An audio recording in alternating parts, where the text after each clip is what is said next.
అందరికీ welcome back to my channel. ఎలా ఉన్నారు? బాగున్నారా?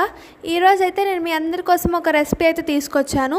మన ఇంట్లో ఎప్పుడైనా వెజిటేబుల్స్ లేనప్పుడు ఇలా యమ్మీగా కర్రీ ఎలా చేసుకోవాలనేది ఈ వీడియోలో అయితే మీరు చూసేసుకోండి. ఇదైతే ఎగ్ కర్రీ అనమాట. ఈజీగా చేసుకోవచ్చు. దీనికోసం అయితే నేను ఆనియన్స్, చిల్లీస్ అంటే మనం నార్మల్ చిల్లీస్ తీసుకుంటే చాలా స్పైసీగా ఉంటాయండి. సో మనం బజ్జీకి తీసుకుంటాం కదా, అవైతే స్పైస్లెస్ వేసుకుంటే అండ్ కర్రీ టేస్టీగా వస్తుందన్నమాట. అది తీసుకోండి. అవన్నీ తీసుకున్న తర్వాత మీరు ఎగ్స్ బాయిల్ చేసుకోండి అండి. ఫస్ట్ అయితే మీరు ఒక కళాయి తీసుకోండి. దానిలోకి అయితే ఆయిల్ వేసి జీరా అయితే తీసుకోండి. జీరా తీసుకున్న తర్వాత నెక్స్ట్ మీరైతే పచ్చిమిర్చి వేసుకోవాలన్నమాట.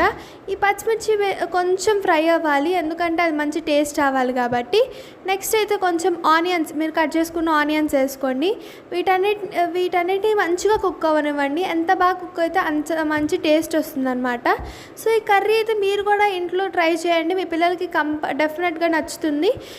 నాకైతే మీ రిజల్ట్ని అయితే కమెంట్ సెక్షన్లో కమెంట్ చేయండి. సో ఇలా తీసుకున్న తర్వాత మీరు నెక్స్ట్ చాలా బాగుంటుందండి కర్రీ.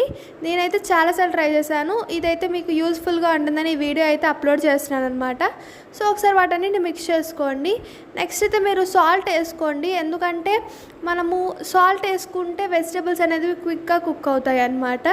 సో ఇవి ఎగ్స్ అయితే మీరు బాయిల్ చేసుకున్నారు కదా, ఆ ఎగ్స్కి అయితే చిన్న చిన్న కట్స్ అయితే పెట్టుకోండి. దానివల్ల కర్రీ కూడా బాగుంటుంది. సో ఇదంతా అయిపోయిన తర్వాత అది ఆనియన్స్ అన్నీ కుక్ అయిన తర్వాత ఎగ్స్ వేసుకొని మీరు టర్మరిక్ పౌడర్, పసుపు వేసుకోండి. అది వేసుకున్న తర్వాత మొత్తం అన్నిటికీ మిక్స్ అయ్యేలాగా మిక్స్ చేసుకోండి. చూసారు కదా, ఇక్కడ మిక్స్ చేసినట్టయితే మీరు కూడా మిక్స్ చేసుకోండి. ఇది మంచి టేస్టీగా ఉంటుంది అండ్ పిల్లలు ఇష్టంగా తింటారు. ఎగ్ తినని వాళ్ళు కూడా కంపల్సరీగా తింటారనమాట. చూసారు కదా. సో దీనిలోకి అయితే నెక్స్ట్ రెడ్ చిల్లీ పౌడర్ తీసుకోండి, కారం. మీకు ఉప్పు కనుక సరిపోతే మీరు ఉప్పు తీసుకోవచ్చు.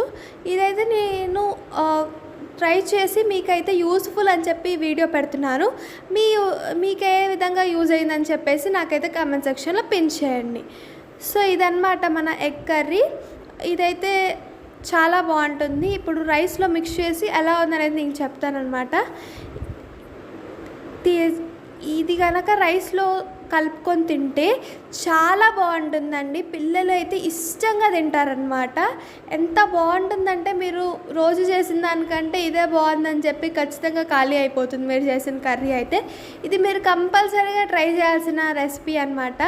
చాలా బాగుంటుంది. అండ్ దీనిలోకి మనము ఇంట్లో ఎప్పుడైనా వెజిటేబుల్స్ లేనప్పుడు ఎవరైనా వచ్చినా కూడా ఇది బాగా యూజ్ అవుతుంది. సో మీకు కనుక ఈ వీడియో నచ్చితే లైక్, షేర్ అండ్ సబ్స్క్రైబ్ చేయండి. అండ్ మా ఛానల్ గ్రోత్కి అయితే ఎంకరేజ్ చేయండి. నేనైతే నెక్స్ట్ వీడియోలో నల్లేరు పచ్చడి పెట్టబోతున్నాను. ఇంట్రెస్ట్ ఉన్న వాళ్ళైతే ఫాలో అవ్వండి. Meet you next.